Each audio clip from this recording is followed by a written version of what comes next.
Olá, amigos. Estamos iniciando nesse instante a segunda edição, nesta nova fase, do nosso ACS na TV, o programa da Associação Comercial de Santos, aqui na Santa Cecília TV. Agora, sem dúvida alguma, com grande penetração, com grande destaque. Na semana passada, nessa reestreia, entrevistamos o presidente Roberto Clemente Santini. E hoje, nosso convidado, além de convidado, amigo, experiente advogado, Maurício Cury. Tudo bem, Maurício? Tudo bem, Márcio. É um prazer estar aqui na Santa Cecília TV, falar para um telespectador tão seleto, para um público tão seleto. É verdade. Bom, vamos falar principalmente, é lógico, vamos falar de direito, vamos entrar em STF, pelo amor de Deus, deixa o STF ir. Vamos falar de outras coisas, das nossas coisas do nosso dia a dia, principalmente envolvendo a nossa Associação Comercial de Santos. O Maurício, que também é conselheiro da Ordem dos Advogados do Brasil em São Paulo, conselheiro estadual, é isso, né? OAB estadual. Isso mesmo. Então tá bom. Bom, a Associação Comercial de Santos, nessa nova fase, a partir da reinauguração, da entrega das obras de modernização, e ela, sem dúvida, inicia uma nova fase. E nessa nova fase, o presidente Roberto Clemente Santini anunciou o processo de criação da Câmara de Arbitragem. Traduzindo bem objetivamente, nós vamos ter uma Câmara de Conciliação e Arbitragem na Associação Comercial de Santos. O que é, Maurício, você com a sua experiência como advogado, aliás, um abraço à Ana Lúcia também, uma mulher advogada, grande advogada. O que é uma Câmara de Conciliação e Arbitragem? É uma novidade? Eu não digo que é uma novidade, porque a lei de arbitragem, né? Depois nós vamos falar um pouquinho sobre isso, ela é uma lei que está fazendo agora em setembro 20 anos. Mas 20 anos? 20 anos. Mas a cultura da arbitragem, da conciliação e da mediação é uma cultura relativamente nova nos países aí latinos, que tem uma tendência muito grande, Márcio, de litigar, de acreditar que o litígio só pode ser resolvido pelo Estado, quando, na verdade, a arbitragem, a mediação e a conciliação são soluções de resolução de conflitos que estão fora do judiciário, né? Então, isso é muito importante. A gente vem notando aí pelo menos nos últimos 6, 7 anos, uma grande procura por câmaras privadas, né? A Câmara nada mais é do que um tribunal privado, onde as partes estão lá tentando se conciliar ou tentando chegar a uma decisão sobre um determinado litígio. Você me surpreendeu. Eu, sinceramente, aqui, publicamente, admito, quando sei, digo que sei. Quando não sei, digo que não sei. Eu pensei que fosse muito mais recente. Você falou agora em 20 anos de realmente informação... 20 não, desculpa, 22, a lei de 96. Me surpreende. Bom, existe uma diferença entre mediação e arbitragem, talvez sejam sinônimos, grosso modo, e a conciliação. A conciliação, o que é a conciliação, o que é mediação, o que é arbitragem? Começa por onde você quiser. Então, vamos tentar fazer uma explanação. Para o telespectador entender. Uma explanação dirigida para o telespectador. E para os nossos empresários, para os nossos empresários, é lógico. A conciliação, ela é uma solução pacífica de conflitos. Conciliatória. Ou seja, conciliatória, como o próprio nome diz. É verdade. Mas ela depende de 3 figuras, a conciliação. Das partes que estão em litígio e de um conciliador, que não é um juiz de direito, ele não precisa ser nem exatamente um conhecedor de direito na conciliação, né? Depois a gente vai falar na arbitragem sim, mas na conciliação, e ele vai tentar unir as partes, propor algum tipo de solução através de uma composição. O conciliador, ele tem um conhecimento prévio daquilo que está sendo discutido e ele vai propor para as partes um acordo, uma autocomposição. Deixa eu lhe interromper. Eu e o João temos um problema.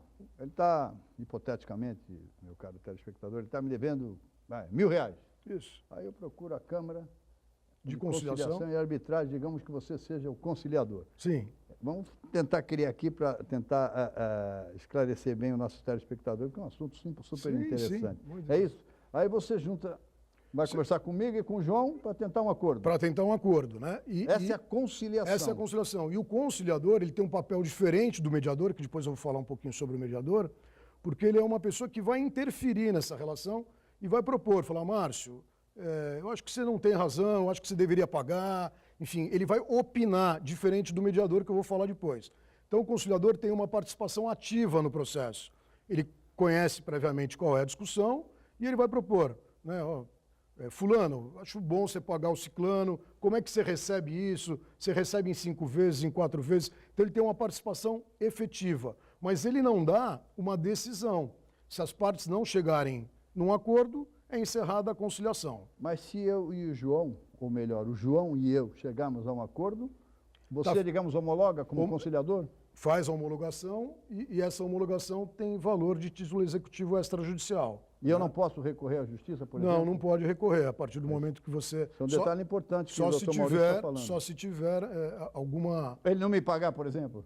Não, se ele não pagar, você tem que executar. A execução desse título é feita na justiça. Né?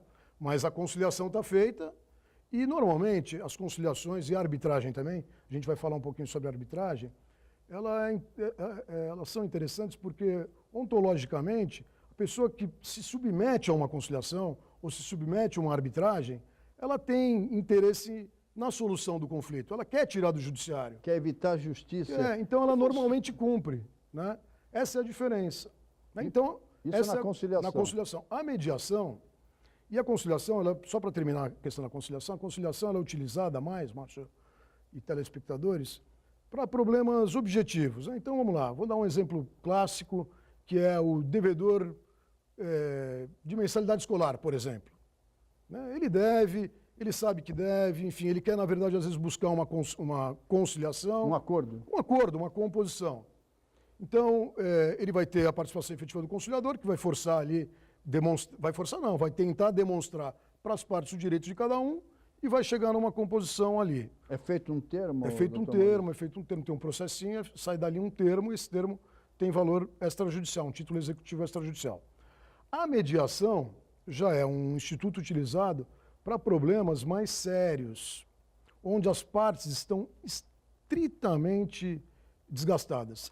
Me permita uma parte, por favor, só para tentar Sim. eu também entender, até porque eu não sou advogado. Lógico. A mediação é uma segunda etapa, não houve acordo na conciliação? Não. É. São modelos diferentes. Sim. A conciliação serve para você tentar solucionar questões objetivas. Né? Tá. Então o cara deve, o sujeito deve. Esse exemplo que você deu... Agora, na mediação, lógico. Esse exemplo que você deu da inadimplência escolar. Inadimplência escolar, inadimplência bancária. Tá. Então, as instituições financeiras, as carteiras de crédito são muito frequentadoras hoje de câmaras de conciliação. Ela tenta recuperar aquele crédito que está perdido. Né? E, através da conciliação, se consegue bastante sucesso nisso. A mediação ela é mais recomendada, por exemplo, um exemplo clássico, o direito de família, onde as partes, por uma questão familiar, se desgastaram a um ponto onde elas não mais conversam. Por exemplo, uma separação? Uma separação. Uma separação, exemplo você pode, clássico. Ao invés de você entrar com um pedido de divórcio, é isso? Sim. Ou de separação de cópias, essa coisa, não. Você pode procurar a Câmara para tentar mediar, uma mediação da separação. Como é que vai se dar essa mediação? O mediador, ele é diferente do conciliador, porque o mediador é um facilitador de diálogo. O que ele vai fazer? Eu vou lhe complicar. Mas o conciliador também é. Sim, mas o facilitador de diálogo entre as partes. Mas vai ter uma diferença. O conciliador, ele opina. Ele fala, Márcio, você deve, é melhor você pagar, porque se isso for para execução, você vai perder seus bens. Ele sugere, o mediador não. O mediador é impedido de fazer isso. Perfeito. Ele vai funcionar, o mediador, e o mediador tem que ser muito sensível. Tem que ter muita sensibilidade, tem que ser muito treinado. Tem que ter formação jurídica? Formação jurídica necessariamente para o mediador. Não precisa ser advogado? Não precisa. Recomenda-se que seja, mas não precisa. Não é uma exigência? Não é uma exigência. A exigência é curso superior completo, né? Ter uma formação superior. Eu, por exemplo, sou formado em comunicação, eu posso ser um mediador? Sim. Pode ser um mediador. Pode ser um mediador. Perfeito. Agora, o mediador ele tem que ter a sensibilidade de fazer só a aproximação das partes, porque a solução daquele litígio, quem vai dar são as partes. Ele não pode, o mediador, inclusive, opinar. Perfeito. Ele não pode opinar, ele não pode, por exemplo, fazer uma proposta para as partes. Quem vai trazer a solução daquele litígio são as partes. São as duas partes. E o mediador, ele só vai funcionar como um facilitador de diálogo. São aquelas pessoas que estão extremamente desgastadas, que não conversam, que não se falam, que o tempo afastou-as, e elas têm interesse por uma questão, por exemplo, de filho, de manter uma relação duradoura, de voltar a conversar com o ex-marido, com a ex-mulher, né? Então, o mediador já é uma figura, personagem que é um facilitador de diálogos, ele vai fazer a aproximação e as partes vão encontrar uma solução. E ela não vai opinar. O mediador não opina. O assunto, eu sei, meu caro telespectador, é complexo, mas é super interessante e vai facilitar, sem dúvida alguma, a sua vida. Nós vamos fazer o primeiro intervalo, nosso primeiro break, e voltamos para comentar um pouco mais sobre o mediador e depois, a arbitragem. A arbitragem. Essa sim também é muito importante. Voltaremos em instantes.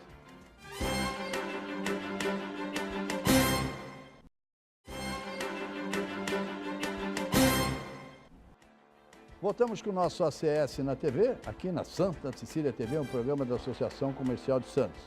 Nosso entrevistado de hoje, Dr. Maurício Cury, grande amigo. No primeiro bloco nós começamos a desenvolver o assunto importantíssimo, chamada Câmara de Conciliação, Mediação e Arbitragem. O Dr. Maurício, no primeiro bloco, falou principalmente sobre a figura do mediador e a figura do conciliador. Estou certo? Está certo.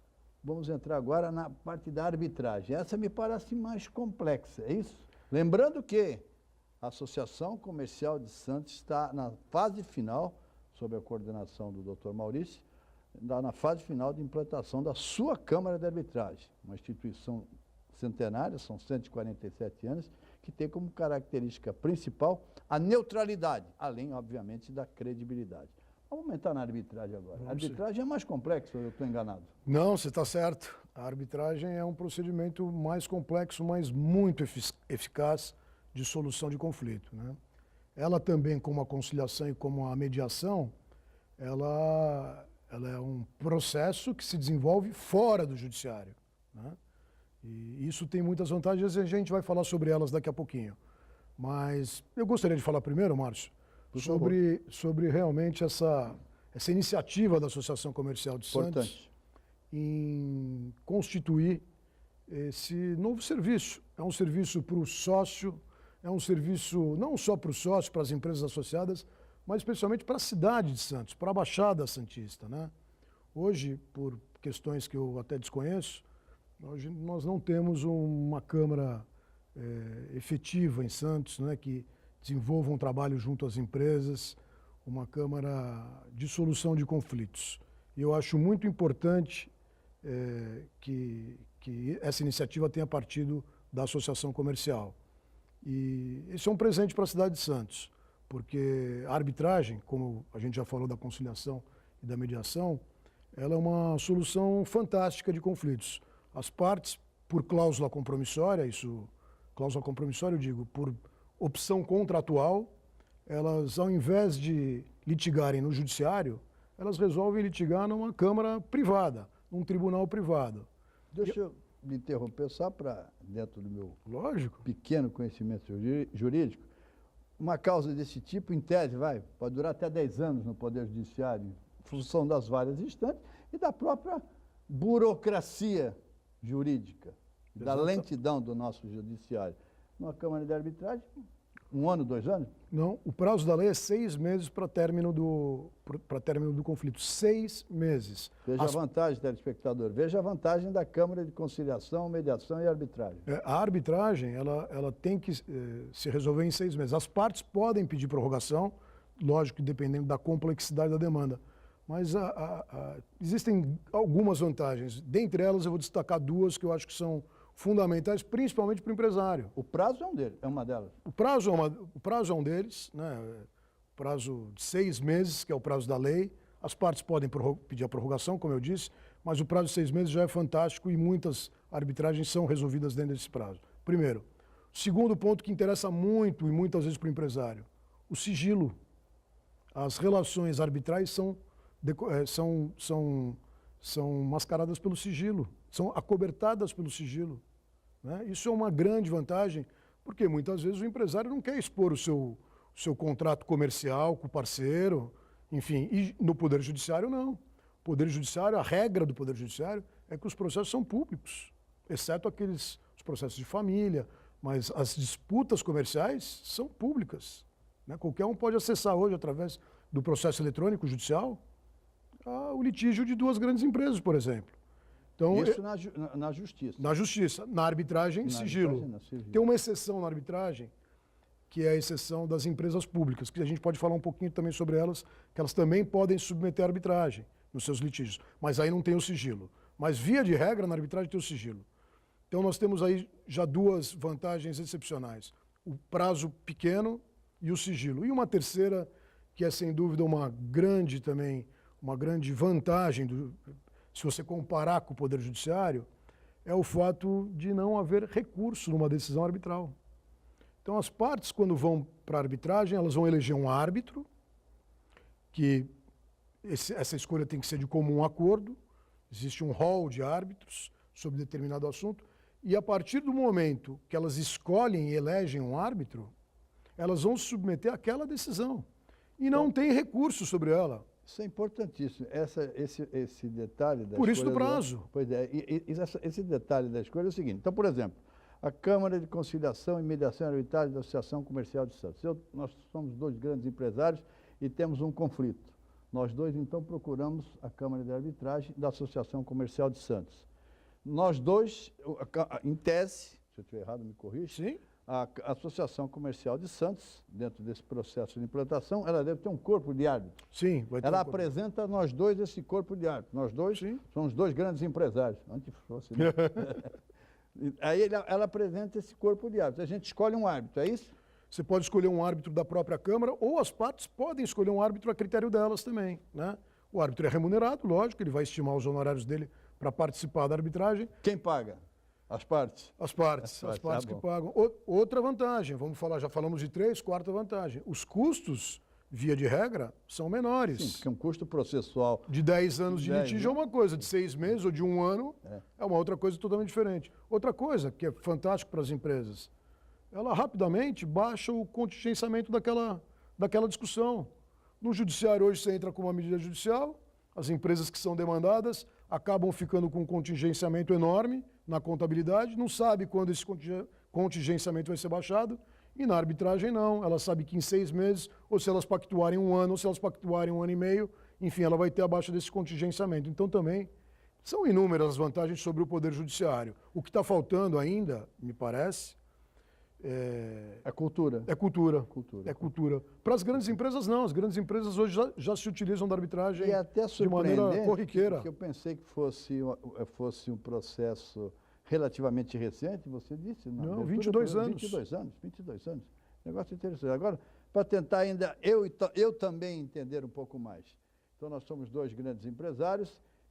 A minha empresa, digamos, é uma empresa de exportação, eu lhe contratei. Sim. E passamos a ter um sério conflito, um sério litígio. Precisa estar no nosso contrato, quando eu o contratei, obviamente, as duas partes, nós fizemos um contrato, precisa estar no nosso contrato a possibilidade da eventual utilização de uma câmara de arbitragem? Não necessariamente. É recomendável que esteja, e as grandes empresas hoje já elegem as câmaras arbitrais, né? Então você aconselha as grandes empresas, em seus futuros contratos, a constarem no contrato a eleição de uma cláusula, eleição de uma câmara, né? Mas não necessariamente. Eu posso provocar você, né? Você é o exportador, eu sou seu prestador de serviço, no exemplo que você deu, eu posso, percebendo que haverá um litígio, eu posso procurar uma câmara e essa câmara vai convocar você a submissão a esse procedimento. Se você quiser se submeter, muito bem. Se você não quiser, você pode rejeitar e aí você vai ter que ir para o judiciário. Quando tem no contrato a cláusula compromissária, aí as partes obrigatoriamente estão vinculadas à Câmara Arbitral que elegeram. É melhor em tese? É melhor porque facilita em termos futuros. Facilita. Se ocorrer um eventual conflito, já está em contrato. Já está em contrato, você nem vai para o judiciário. E hoje a cultura da utilização da arbitragem ainda é pelas médias e grandes empresas, né? Ainda tem essa cultura, e exatamente pelas questões que eu disse das vantagens, principalmente o sigilo. O sigilo é fundamental em relações empresariais importantes, em relações comerciais importantes. O sigilo é fundamental. Muitas vezes a empresa que está litigando, ela não quer saber, ela não quer que o contrato dela fique exposto para concorrentes. Perfeito. Então é fundamental. Bom, Terminou o segundo bloco. Já? Já, tá fluindo bem, graças a Deus. E, então nós vamos voltar, fazer um intervalo, vamos para mais um break. Nós vamos voltar daqui a pouco com o último bloco dessa conversa super interessante, super importante com o Dr. Maurício Cury. E eu vou perguntar na volta para ele, quando é que começa a funcionar a Câmara de Conciliação, Mediação e Arbitragem da Associação Comercial de Santos, presidida pelo Roberto Clemente Santini. Roberto e a diretoria estão nos assistindo e querem saber quando começa. Ele vai responder depois do intervalo. Voltaremos em instantes.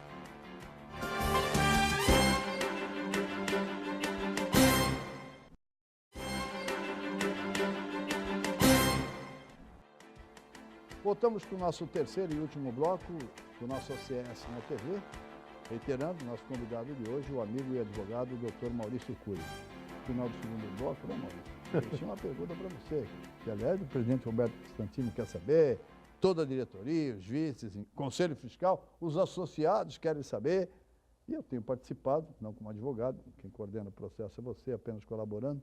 Quando é que começa a funcionar a Câmara de Conciliação, Mediação e Arbitragem da Associação Comercial de Santos? Amanhã não? Não, amanhã não. Apesar do Márcio colocar essa responsabilidade para cima de mim... Não, mas eu acompanho o processo e sei. A gente está acompanhando o processo. Esse processo, quando eu me propus, junto ao presidente Roberto Santini, a iniciar os trabalhos da Câmara, eu falei que teria que ser algo... A gente conversou sobre isso, né? Muito, né, Márcio? Uma coisa estruturada e profissional. E para isso a gente leva algum tempo. A nossa Câmara está nascendo não idealizada por nós. Nós somos conveniados à CBMAI, que é a Câmara Brasileira de Mediação e Arbitragem Empresarial, que é da CACB, que é a Confederação... na verdade, a CBMAI é um órgão interno da CACB, que é a Confederação das Associações Comerciais Brasileiras. Né? Enfim, então, existem alguns convênios que estão sendo firmados para que a gente possa começar a operar, todos já em fase final de celebração, alguns já assinados, como você vem acompanhando. Depois dessa fase de assinatura dos compromissos contratuais, a gente vai ter uma fase pequena de implantação, que é uma estruturação interna, que a gente também já está trabalhando em cima disso. É verdade. Então, eu acredito, Márcio, assim, para não criar falsas expectativas, que até o meio do mês de agosto, né, a gente já está preparado para começar a receber as primeiras conciliações, ou quiçá, quem sabe no início já de agosto a gente já esteja preparado para começar, principalmente com as conciliações, que são procedimentos iniciais mais simples, com a mediação. Que, aliás, foi isso que a diretoria, o próprio Roberto, comentaram com a gente. Começar gradativamente, sim, hein? Gradativamente, sim. Pela própria responsabilidade do processo. Não temos pressa, o nosso objetivo é atender e atender muito bem o nosso associado. A Câmara é feita, foi idealizada pela diretoria, na pessoa do nosso presidente Roberto Clemente Santini, mas ela foi feita para o associado, ela é feita para o associado, e mais, eu falo, é feita para a cidade, para a Baixada Santista, para quem quiser vir experimentar essa modalidade fantástica de solução de conflitos. Bom, então o telespectador está claro, acho que nós conseguimos dissecar, apesar da complexidade do assunto, mas o doutor Maurício foi muito feliz, eu acho que de uma maneira bem didática, ele conseguiu detalhar o que é a conciliação, na verdade 3 etapas, se eu estiver errado, ou três pontos. O que é a conciliação? O que é a mediação? O que é a mediação? E o que é a arbitragem? E o que é a arbitragem? E a figura de cada um, do conciliador, do mediador e do árbitro. O árbitro, se você me permitir, por favor, só fazer uma conclusão com relação a isso, aí sim ele já é uma figura muito mais técnica, né? Ele já é normalmente o árbitro ele é alguém de renomada experiência, reconhecido na sua área de atuação, não necessariamente precisa ter... É ideal que tenha, é muito importante que tenha formação jurídica, né? Mas ele pode ser um técnico, por exemplo, uma questão ambiental, pode ser um engenheiro ambiental. Podem haver também, Márcio, a gente não falou sobre isso, numa única arbitragem, vários árbitros. 3, 4 árbitros. Aí depende das partes. Depende das partes. Se chegarem a um acordo, vamos constituir um corpo de 3 árbitros, por exemplo. Se o litígio versar, por exemplo, sobre uma questão contratual, uma questão ambiental, uma questão criminal, enfim, eles podem agregar técnicos profissionais de diversas áreas para proferir uma única decisão. A decisão é única. E outra coisa, As partes que se submetem à arbitragem, elas têm que respeitar aquela decisão. Isso é importante. Isso é importante, não tem recurso. Traduzindo, ele não pode, digamos que, bom, fechou, os árbitros decidiram, a decisão é essa, eles não podem depois ir à justiça comum. Só pode ir para a justiça comum se durante o processo de arbitragem tiver alguma nulidade no procedimento. Algum ato nulo ou anulável, aí sim pode se questionar a justiça. Mas de outra maneira não cabe recurso sobre a sentença arbitral. Isso é fundamental por conta da celeridade. Olha, é mais um serviço, sem dúvida alguma, não só para os associados da Associação Comercial, mas, como disse o doutor Maurício, para a cidade, para a região, sem dúvida alguma, até para o estado, para o país, qualquer pessoa de São Paulo que queira, sim, pode procurar a Associação Comercial de Santos. Então, nós já temos lá a emissão de certificado de origem, esse é importantíssimo, nós somos credenciados pelo governo federal, nós temos um posto da Receita Federal. Em breve seremos uma agência de registro de certificação digital. Isso é fundamental, hein, Márcio? Isso é fundamental. Esse é outro processo que você está participando. Sim, diretamente. Está participando ativamente. Nós até há pouco tempo funcionávamos como um posto de certificação. Sim. E vamos nos tornar uma agência de registro, né? Processo complexo, né? Que você vem acompanhando. Complexo. A parte contratual muito complexa, né, Márcio? Da assinatura desse documento. Mas é outro serviço que a associação vai prestar. Fantástico. Eu acho que é isso que o associado espera da associação, né? É verdade. Ele espera a prestação de serviço. Perfeito. É o nosso papel. Não sei quanto tempo nós temos, mas eu me recordo sempre de o Collor, temos só 2 minutos, o Collor era presidente da República e, na época, ele começou a emagrecer, se comentava muito, puxa vida, o presidente Collor está doente, não sei o quê, falava, o presidente Collor, não, está até com AIDS, aquela história toda e tal. Aí ele colocou a entrevista coletiva, cheio de repórteres. E todo mundo queria perguntar, mas quem é que vai perguntar para o presidente da República isso, né? Aí até que chegou uma hora, uma jornalista, Joanas, acho que do Jornal do Brasil, olhou para o Collor e disse, eu posso perguntar, presidente? Aí ele disse, Joana, você pode tudo. Presidente, eu posso perguntar? Pode, Joana. Aí virou, o senhor está com AIDS? Mas você veja, contei essa história, eu quero saber se eu posso perguntar para você. O quê? Não sei. Posso perguntar? Pode perguntar o que você quiser. Se você quiser, então tá bom. Coração Como aberto. conselheiro estadual da OAB, é que você vê esse embrólio todo. Solta, não solta, aprende. Como é que... A OAB, aí não é mais o advogado Maurício Cury, da Associação Comercial. Apenas uma opinião para encerrar o programa, como conselheiro estadual da Ordem dos Advogados do Brasil. A OAB tem uma posição clara com relação a esse aspecto, com relação ao princípio da presunção de inocência. A OAB, como instituição, isso também não é uma opinião pessoal minha, eu tenho uma outra opinião. E nem da Associação Comercial. Nem da Associação Comercial. Nós estamos falando agora, nesse último minutinho, com o conselheiro da OAB. A OAB tem uma posição firmada que ela entende que, para que a pessoa seja presa, efetivamente presa, ela tem que ter uma decisão condenatória transitada em julgado. Até a última instância? Até a última instância. Não, até a última instância. Esse é o posicionamento formal da OAB. Eu, particularmente... Então, posicionamento contrário ao do STF. Contrária, mas o STF já durante, sei lá, desde a promulgação da Constituição Federal, já teve sobre o assunto pelo menos 3 posições diversas, né? Então, é uma questão controvertida, sensível. Eu não sou advogado criminal, mas os advogados criminais, na sua grande maioria, entendem que a pessoa só pode ser presa por conta de um princípio constitucional após o trânsito em julgado de uma decisão condenatória. E esse é o posicionamento hoje da OAB. Bom, muito obrigado mais uma vez pela sua audiência, pela sua participação e agradeço ao doutor Maurício Cury. Muito obrigado. Eu que agradeço a oportunidade de estar aqui explicando um assunto que é apaixonante. Que é a solução do conflito fora do judiciário. Aliás, o direito é apaixonante. Um abraço, até a próxima semana.